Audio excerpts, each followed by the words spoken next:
أما بعد فأعوذ بالله من الشيطان الرجيم بسم الله الرحمن الرحيم إنا نحن نزلنا الذكر وإنا له لحافظون صدق الله العظيم وقال النبي صلى الله عليه وسلم خيركم من تعلم القرآن وعلمه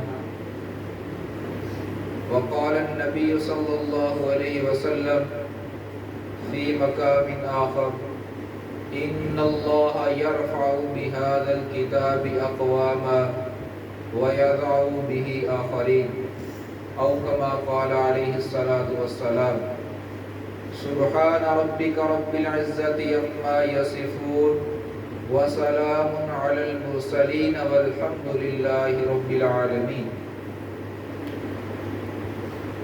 ذی قدر بزرگوں، بھائیوں اور نوجوان ساتھیوں، سب سے پہلے تو مبارکباد کے مستحق ہیں وہ حفاظ کرام کہ جنہوں نے رب تعالیٰ کی بابرکت کتاب کو قیام اللیل میں سنا اور سنایا. پھر ساتھ ہی وہ خوش نصیب بھی نمازی بھی مبارکباد کے مستحق ہیں کہ جنہوں نے قرآن جیسی بابرکت کتاب کو اپنے سینے میں اتارنے کے لیے اور اس سے لطف اندوز ہونے کے لیے رب کے قرآن کو محض اور محض اللہ کی رضا کے لیے سنا. ایک فضیلت تو یہ بھی ہو سکتی ہے کہ رمضان کا آخری عشرہ جا رہا ہے اور رات بھی آج طاق راتوں میں سے تیسری رات ہے، تو قرآن کی محفل ہو، رات بھی طاق ہو، مہینہ بھی رمضان کا ہو جس میں قرآن کا نزول ہو، تو میں سمجھتا ہوں کہ ایسی محفل بالخدا کی رحمتیں خاص کر برسا کرتی ہیں. جیسا کہ اللہ کے نبی صلی اللہ علیہ وسلم فرماتے ہیں کہ ان للہ والملائکۃ سیاحین، کہ اللہ کے لیے جتنے بھی فرشتے ہیں جب کوئی ایسی محفل لگا کرتی ہے کہ جس محفل میں اللہ کی اور اس کے رسول کی بات ہوا کرتی ہے، تو وہ سارے فرشتے آسمان سے نیچے آ کر زمین پر سیر کرنے لگ جاتے ہیں. جب وہ سیر کرنے لگ جاتے ہیں تو وہ تلاش کرتے ہیں اس مجلس کو کہ جس مجلس میں خدا کا ذکر ہو رہا ہو. چنانچہ وہ فرشتے تلاش کرتے کرتے اس مجلس تک پہنچتے ہیں اور پہنچ کر اس مجلس والوں کے ساتھ بیٹھ جاتے ہیں اور اس قدر کثیر تعداد میں موجود ہوتے ہیں کہ آسمان و زمین کا خلا سارا فرشتوں سے بھر جاتا ہے. اتنی ان کو یہ محفل خوبصورت لگتی ہے. جب وہ اتنی خوبصورت لگتی ہے تو جب تک وہ محفل چلتی ہے فرشتے پوری توجہ کے ساتھ اس میں بیٹھتے ہیں، اور جیسے ہی محفل ختم ہوتی ہے فرشتے اپنے رب کے دربار میں حاضر ہوتے ہیں تو اللہ رب العزت ان سے سوال کرتے ہیں کہ اے فرشتوں کدھر سے آ رہے ہو؟ حالانکہ اللہ تعالیٰ جانتے ہیں لیکن پھر بھی سوال کرتے ہیں کدھر سے آ رہے ہو؟ کہتے ہیں رب کائنات ہم تو اس محفل سے اٹھ کر آ رہے ہیں جہاں آپ کا ذکر ہو رہا تھا.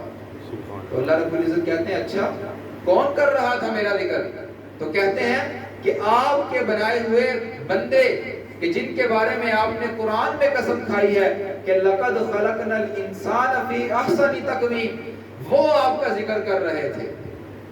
اور وہ بندے کہ جن کے بارے میں آپ نے قرآن میں اعلان کیا ہے کہ اگر وہ میرا بندہ عبادت گزار میری سچی عبادت اپنے دل کی لگن کے ساتھ کرنے لگ جائے تو میں خدا تعالیٰ فرشتوں کو بھی پیچھے کر لیتا ہوں اور ان کو آگے کر دیتا ہوں. وہ بندے آپ کا ذکر کر رہے ہیں. فرشتے اللہ تعالیٰ کہتے ہیں کیا میرے بندوں نے مجھے دیکھا ہے؟ فرشتے کہتے ہیں نہیں آپ کو نہیں دیکھا. اللہ تعالیٰ کہتے ہیں کہ اگر وہ مجھے دیکھ لیتے پھر کیا عالم ہوتا؟ تو فرشتے کہتے ہیں پھر تو وہ آپ کا ذکر صبح و شام ہر وقت ہر آن ہر گھڑی کرتے رہتے ہیں. پھر اللہ تعالیٰ سوال کرتے ہیں اچھا یہ بتاؤ کہ میرے بندے مجھ سے مانگ کیا رہے تھے، وہ مجھ سے چاہتے کیا ہیں؟ تو اللہ رب العزت فرشتے اعلان کرتے ہیں کہ اللہ جی آپ کے بندے آپ سے جنت کا سوال کر رہے ہیں. تو اللہ تعالیٰ کہتے ہیں کیا انہوں نے جنت دیکھی ہے؟ فرشتوں نے کہا نہیں. اگر دیکھ لیتے تو اگر دیکھ لیتے تو پھر ہر گھڑی جنت کا سوال کرتے رہتے. اللہ کہتے ہیں اچھا پھر مجھے یہ بھی بتاؤ کہ میرے بندے کس چیز سے پناہ مانگ رہے ہیں. تو فرشتے کہتے ہیں کہ آپ کے بندے جہنم سے پناہ مانگ رہے ہیں. اللہ تعالیٰ کہتے ہیں انہوں نے جہنم دیکھی ہے؟ کہتے ہیں نہیں, انہوں نے جہنم نہیں دیکھی, اور اگر دیکھی ہوتی تو پھر وہ ہر وقت جہنم سے پناہ مانگتے رہتے. تو اللہ تعالیٰ اپنے جاہ و جلال میں آ کر اعلان کرتے ہیں, اے فرشتوں, آسمان و زمین کے خلا کو پر کرنے والوں, میرے انسانوں کی ذکر والی مجلس سے اٹھ کر آنے والوں, آج میرے رب کا اعلان بھی سن لو کہ میں خدا تعالیٰ اپنی ذات کی قسم کھا کر کہتا ہوں میرے بندوں نے جو کچھ مجھ سے مانگا ہے میں نے ان کو عطا کر دیا. سبحان اللہ. کہ انہوں نے جنت مانگی میں نے جنت بھی دے دی, جہنم سے چھٹکارا مانگا میں نے جہنم سے چھٹکارا بھی دے دیا. سبحان اللہ. تو یہ مجلس کوئی عام مجلس نہیں, مجلسیں تو ہر طرح کی ہوتی ہیں, اچھی صحبت بھی بری صحبت بھی. خوشبو والے کے پاس خوشبو لینے جائیں تو وہ آپ کو خوشبو ٹیسٹ کرواتا ہے, ٹیسٹ نہ کروائے تو آپ کو دور سے خوشبو آ جاتی ہے. یعنی اچھی چیز کی اچھی سوچ ہوتی ہے. اور اگر آپ کسی آگ والے کے پاس چلے جائیں, تنور والے کے پاس چلے جائیں, دکان کے باہر ہی اس کا سیک آ رہا ہوتا ہے, گرمی آ رہی ہوتی ہے, تپش آ رہی ہوتی ہے. تو مجلسیں تو ہر طرح کی ہوتی ہیں. تو اللہ تعالیٰ نے یہ مجلس بھی بنائی اور اتنی فضیلت رکھی, اور ہو بھی رمضان کا مہینہ, ہو بھی تاکرات, تو اللہ تعالیٰ اس میں مزید یضاعف لمن یشاء, یعنی مزید بڑھا چڑھا کر ہمیں دے سکتے ہیں اگر ہم اس سے سچی لگن سے مانگیں. تو اللہ تعالیٰ نے فرمایا قرآن میں کہ میں نے قرآن کو نازل بھی خود کیا اور میں خدا تعالیٰ اس کی حفاظت کا ذمہ بھی خود لیتا ہوں. ہارون الرشید ایک بادشاہ تھا, اس کا بیٹا مامون الرشید جب بادشاہ بنا تو وہ مجلس میں مسجد میں موجود تھا. تو مسجد میں بیٹھے بیٹھے اس کو ایک آدمی آیا باہر سے, اس کو دیکھتا ہے, کہتا ہے کہ کیا تم عیسائی ہو, پادری ہو؟ وہ کہنے لگا جی ہاں میں پادری ہوں. تو وہ بادشاہ اس وقت اچھے موڈ میں تھا, تو کہنے لگا اچھا تم ایسا کرو کہ تم میں جو کچھ مانگتے ہو, جتنی دولت مانگتے ہو سب کچھ عطا کر دیتا ہوں, تم صرف اللہ پر ایمان لے آؤ. وہ کہنے لگا میں ادھر ایمان لانے نہیں آیا تھا, میں تو ویسے ہی آیا تھا. چلا گیا, بادشاہ بیٹھ گیا. ایک سال کا وقت گزرا, سال کے بعد دوبارہ وہی پادری آتا ہے, منہ پر ڈالی رکھی ہوئی ہے اور آ کر نفل نماز ادا کر رہا ہوتا ہے. پوچھتے ہیں کہ یہ کیا ماجرا ہے, ایک سال پہلے میں نے تجھے کہا تھا, تو نے میری بات تو مانی نہیں. کہنے لگے کہ میں جب ادھر سے باہر نکلا تو میرے دل کے اندر یہ بات کھٹکی کہ مجھے رب پر ایمان لانے کے لیے جو بندہ کہہ رہا ہے آخر اس میں کوئی خاص بات ہے کیا. میں اس کی سوچ وچار میں لگا, میں نے تورات کو لیا, تورات کے نسخے میں نے اپنے ہاتھ سے لکھے, 3 نسخے لکھے, تینوں نسخوں میں نے کوئی باتیں اپنے پاس سے لکھی, کوئی باتیں میں نے تبدیل کر کے لکھی, اور میں نے وہ نسخے جا کر تورات والوں کے بڑے بڑے علماء کو دے دیے اور کہا یہ پڑھ کے دکھائیں. سارے کہنے لگے یہ بالکل ٹھیک ہے. اسی طرح میں نے زبور کے کوئی نسخے لکھے, وہ لکھ کر میں نے وہ لوگوں میں پھیلائے اور کہا دیکھو بھئی یہ ٹھیک ہے. حالانکہ میں نے اس میں تبدیلی کی ہوئی تھی, اپنی طرف سے باتیں لکھی ہوئی تھی, لیکن انہوں نے دیکھا, انہوں نے کہا یہ بھی ٹھیک ہے. انجیل کے ساتھ ایسا معاملہ کیا, وہ بھی ٹھیک ہوا. لیکن جب باری آئی قرآن کی, میں نے قرآن کے نسخے لکھے اور ان میں نے تبدیلی کی. ابھی میں قرآن والے علماء کے پاس نہیں گیا تھا, 10 سال کے حافظ کے پاس گیا تھا, تو وہ کہنے لگا یہ بھی غلطی ہے, یہ بھی غلطی ہے, یہ بھی غلطی ہے. تو میں سمجھ گیا کہ یہ کتاب وہی واقعی لاریب اور بے عیب کتاب ہے کہ جس کتاب پر واقعی ایمان لانا چاہیے. اور اس چیز نے مجھے مجبور کیا اور میں اللہ کی ذات پر ایمان لے آیا. اللہ کے نبی صلی اللہ علیہ وسلم کے دور میں جنگ بدر کے موقع پر جب 70 کفار کو قید کیا تو کفار کے پچھلے گھرانوں والے خاندان والے آنے لگے کہ اتنے پیسے لے لو ہمارے باپ کو چھوڑ دو, اتنے پیسے لے لو ہمارے بیٹے کو چھوڑ دو. چنانچہ یہ معاملات چل رہے تھے. اچانک ایک صحابی ابھی ایمان نہیں لائے تھے, وہ آئے اور آ کر کہنے لگے, میں بھی ان کی باری آئی تو کہنے لگے میں نے بھی حضرت محمد صلی اللہ علیہ وسلم سے یہ درخواست کرنی ہے کہ فلاں آدمی کو چھوڑ دیں اور مجھ سے اتنے پیسے لے لیں. چنانچہ جب وہ یہ بات سوچنے لگے تو آئے, آ کر سوال کیا کدھر ہے اللہ کے نبی؟ کہا جی وہ تو نماز پڑھا رہے ہیں مسجد میں. نماز پڑھنے مسجد میں چلے گئے, جا کے نماز شروع کی تو مغرب کی نماز آقا نامدار احمد مصطفیٰ محمد مصطفیٰ صلی اللہ علیہ وسلم فرما رہے تھے اور تلاوت کر رہے تھے, وَالطُّورِ وَكِتَابٍ مَّسْطُورٍ فِي رَقٍّ مَّنشُورٍ, اس سورت کی تلاوت کر رہے تھے. جب وہ تلاوت سنی تلاوت سن کر سلام پھیرا، لوگوں نے گراؤ کر لیا، پیسے دے کر اپنے بندوں کی جان چھڑانے کے لیے لوگ کہہ رہے تھے، اور وہ آدمی جو لوگوں سے اپنے بندوں کی جان چھڑانے آیا تھا آ کر کہنے لگا اللہ کے نبی ذرا اپنا ہاتھ مبارک تو مجھے دے۔ جب ہاتھ مبارک دیا تو کہا میرے بندوں کو چھوڑنا ہے چھوڑو، نہیں چھوڑنا نہ چھوڑو۔ آج میں یہ علل اعلان پوری مجلس کے سامنے اعلان کرتا ہوں کہ اشہد ان لا الہ الا اللہ و اشہد ان محمد عبدہ و رسولہ۔ اس قرآن نے ایسے میرے دل کے اندر گھیراؤ کر لیا۔ یہ کتاب دلوں کو بدلنے والی ہے، دلوں میں اترنے والی ہے۔ اور جب اللہ قرآن میں اعلان کرتے ہیں کہ وَإِذَا سَأَلَكَ عِبَادِي عَنِّي فَإِنِّي قَرِيبٌ، تو قرآن کو سمجھنے کے لیے ایک بات یہ بھی یاد رکھنی چاہیے کہ جب میں قرآن کی کوئی آیت سمجھوں تو میں اس سے پہلے دیکھوں کیا بیان ہو رہا تھا، اس کے بعد میں دیکھوں کیا بیان ہو رہا تھا، پھر اس حکم کو سمجھوں۔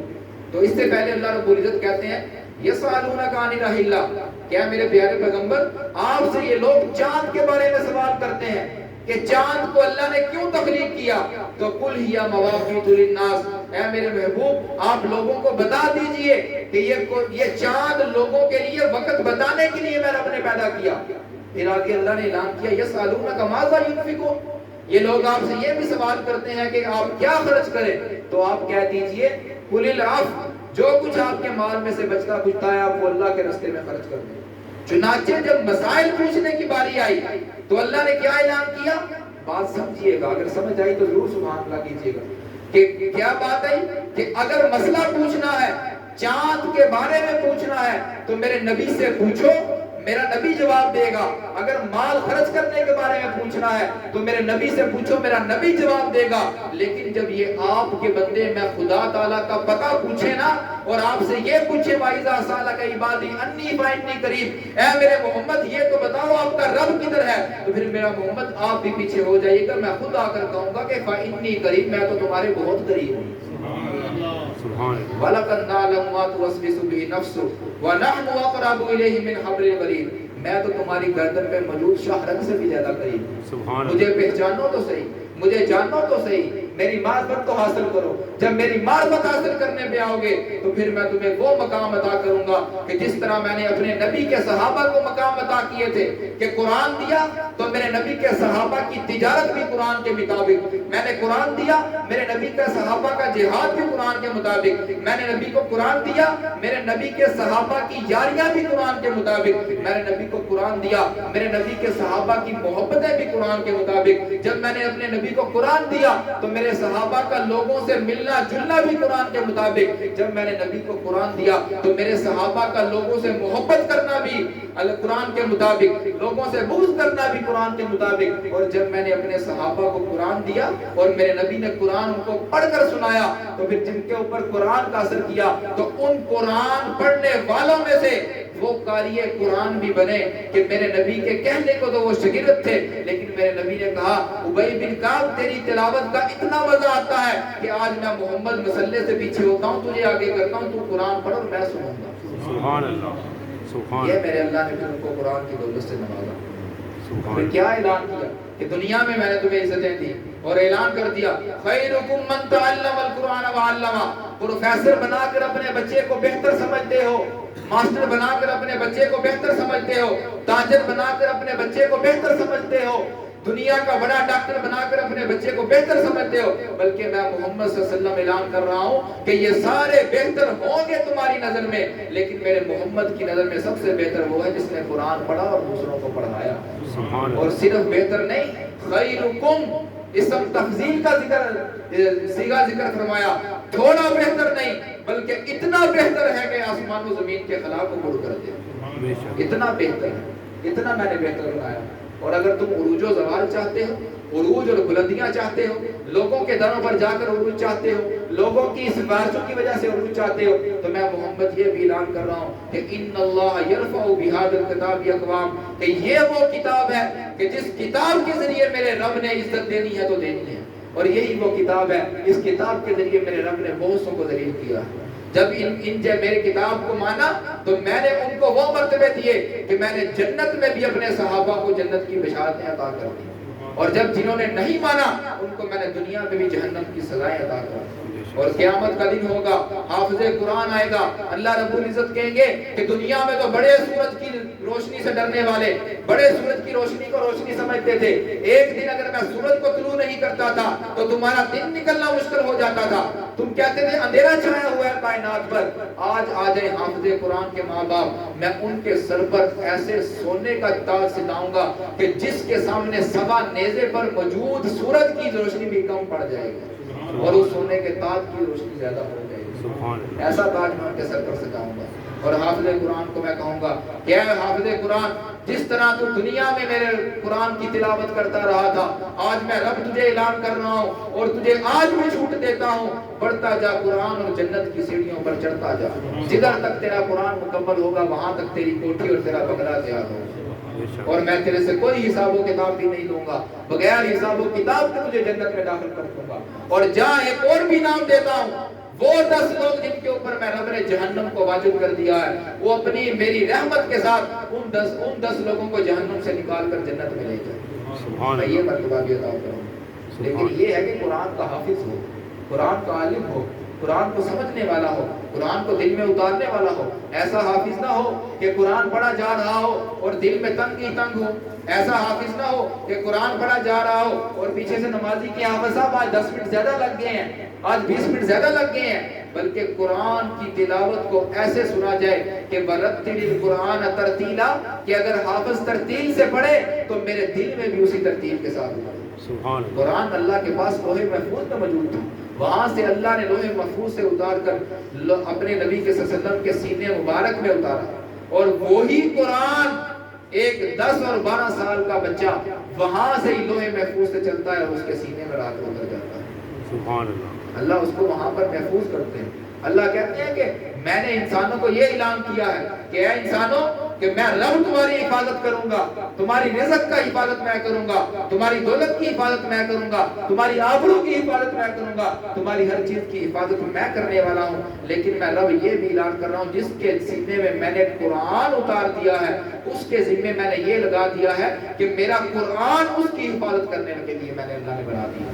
اور قرآن زیادہ نہ پڑھو تو نہ پڑھو. میں رب نے یہ بھی اعلان کر دیا ہے کہ قرآن کریم میں ایک ایسی صورت ہے جو 30 آیات پر مشتمل ہے, لیکن جو بندہ روزانہ رات کے وقت اس صورت کی تلاوت کرتا ہے, قیامت والے دن وہ صورت اپنے رب سے لڑائی کرے گی, جھگڑا ڈال لے گی اور کہے گی اے ربا یا اس بندے کو بخش دے یا مجھے اپنے قرآن سے نکال دے.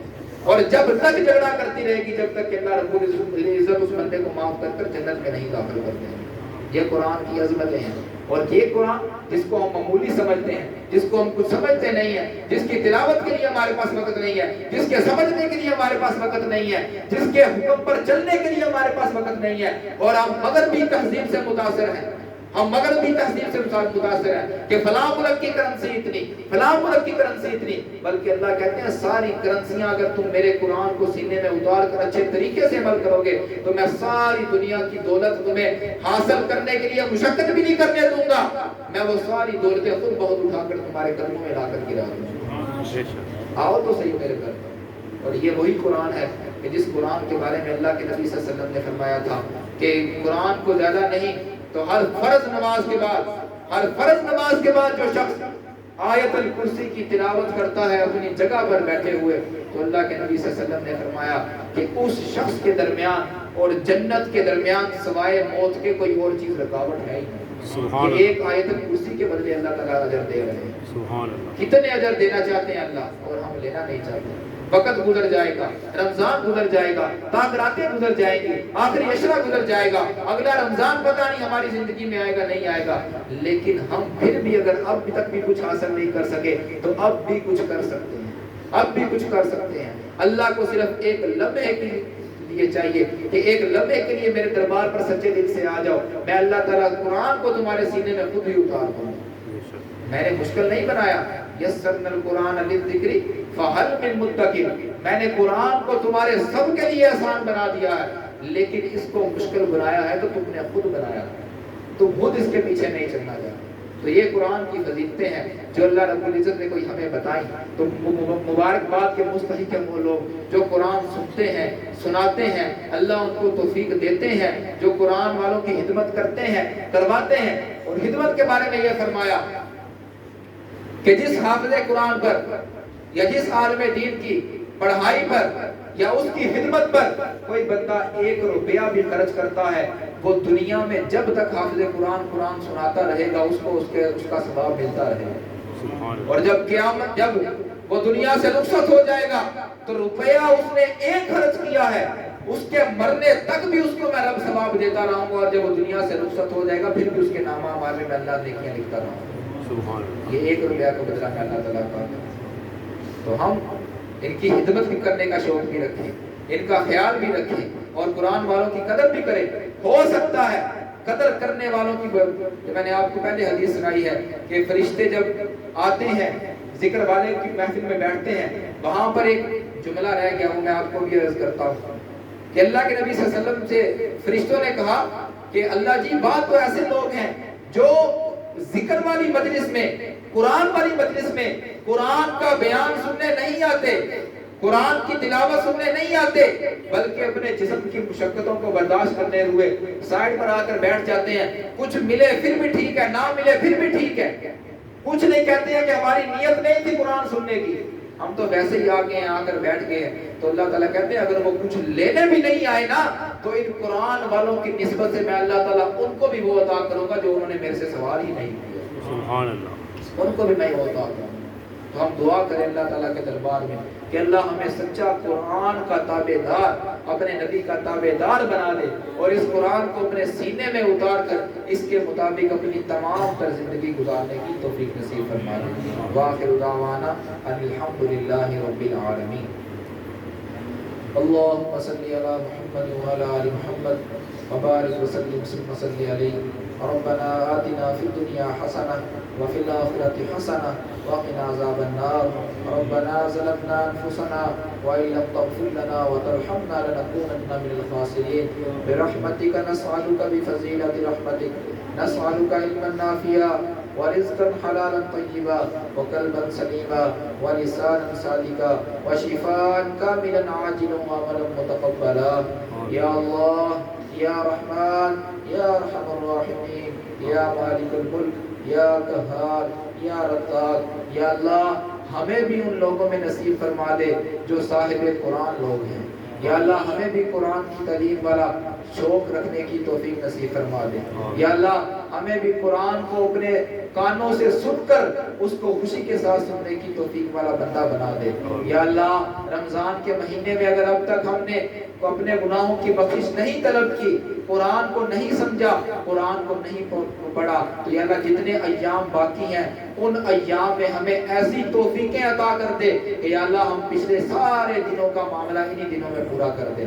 یا اللہ ہمیں اتنی ہمتیں دے دے، اتنی توفیقیں دے دے کہ تیری عبادت کرتے ہوئے ہماری جسم میں درد محسوس نہ ہو۔ یا اللہ ہماری تجارت کرتے ہوئے ہمارا جسم تھکتا نہیں ہے، پیسے کماتے ہوئے ہمارا جسم تھکتا نہیں ہے۔ یا اللہ تیرے سامنے جھکتے ہوئے ہم تھک جاتے ہیں۔ یا اللہ ہمیں ایمان کی ایسی تازگی عطا فرما دے کہ ہم تیرے سامنے جھکنے میں خوشی خوشی محسوس کرنے لگے۔ یا اللہ جتنے بھی گناہ جان بوجھ کے کیے، بھول کر کیے، جتنے بھی گناہ یا اللہ غلطی سے ہوئے، بغیر غلطی سے ہوئے، یا اللہ ان سب کو اپنی رحمت سے اور اس رمضان کی بابرکت مہینے میں اس خوبصورت محفل کے ذریعے اللہ تعالیٰ معاف فرما دے۔ یا اللہ قرآن پڑھنے پڑھاتے ہوئے جتنی غلطیاں ہوئی اور یا اللہ یقیناً ہوئی ہوں گی، یا اللہ ہم اتنے پاک باز نہیں ہیں کہ بغیر غلطیوں کے تیری کتاب کو سنا سکیں۔ یا اللہ تو تو رحمان ہے، تو تو معاف کرنے والا ہے، تیری معافی کا اعلان تو علل اعلان ہے۔ یا اللہ ہماری وہ قرآن میں موجود جو ہم سے غلطیاں ہوئی ہیں ان سب کو اپنی رحمت سے معاف فرما دے۔ یا اللہ اور آئندہ ان غلطیوں پر غور و فکر کر کر یا اللہ اچھے طریقے سے عمل کرنے کی توفیق نصیب فرما دے۔ یا اللہ جتنے ایمان والے مرد، بوڑھے، بچے، عورتیں یا اللہ اس دنیا سے رخصت ہو چکے ہیں، یا اللہ ان سب کو اپنی رحمت سے جنت الفردوس میں اعلیٰ مقام عطا فرما دے۔ یا اللہ جو بیمار ہیں، جہاں بیمار ہیں، ہسپتالوں میں پڑے ہیں، گھروں میں بیمار ہیں، کسی طبی بیماری میں موجود ہے، کسی ایمانی بیماری میں موجود ہے، کسی حسد کی بیماری میں موجود ہے، کسی بغض کی بیماری میں موجود ہے، یا اللہ ساری بیماریوں کو اپنی رحمت کے ذریعے دور فرما دے۔ یا اللہ ہم سب کو ایسا مومن بنا دے جو مومن تجھے چاہیے، ہم سب کو ایسا جہاد کا شوقین بنا دے کہ جو مجاہد تجھے پسند ہیں، ہم سب کو ایسا قاری قرآن بنا دے جو قاری قرآن تجھے پسند ہے یا اللہ ہم سب کو ایسا عالم باعمل بنا دے جو عالم باعمل تجھے پسند ہے ہم سب کو ایسا علم والا بنا دے کہ جس علم کے بارے میں تیرے نبی نے فرمایا تھا کہ ایک عالم اگر پوری رات سوتا رہے تو ایک عابد اگر پوری رات عبادت کرتا رہے تو وہ عالم کا سونا افضل ہے عابد کی عبادت کرنے سے یا اللہ ہمیں بھی ایسا عالم بنا دے ہمیں بھی ایسا حافظ بنا دے یا اللہ ہمیں اپنے والدین کا فرما بردار بنا دے یا اللہ ہمیں اپنے والدین کے لیے صدقہ جاریہ بنا دے یا اللہ ہمیں تمام تر مومنوں کے لیے ایک راہ راست والا رستہ دکھانے والا بنا دے یا اللہ پوری امت کے لیے رہنما بنا دے یا اللہ جو کچھ تجھ سے مانگا وہ بھی عطا فرما دے جو نہیں مانگ سکے وہ بھی عطا فرما دے اور جو دلوں میں حسرتیں موجود ہیں یا اللہ جو نہیں مانگ سکتے یا اللہ تو ساری حسرتوں کو جاننے والا ہے یا اللہ وہ بھی اپنی رحمت کے ذریعے عطا فرما دے یا اللہ ہماری اس دعا کو اپنی بارگاہ عالیہ میں قبول فرما دے ربنا تقبل منا انک انت السمیع العلیم وتب علینا انک انت التواب الرحیم صلی اللہ تعالی علی خیر خلقہ محمد وآلہ واصحابہ اجمعین برحمتک یا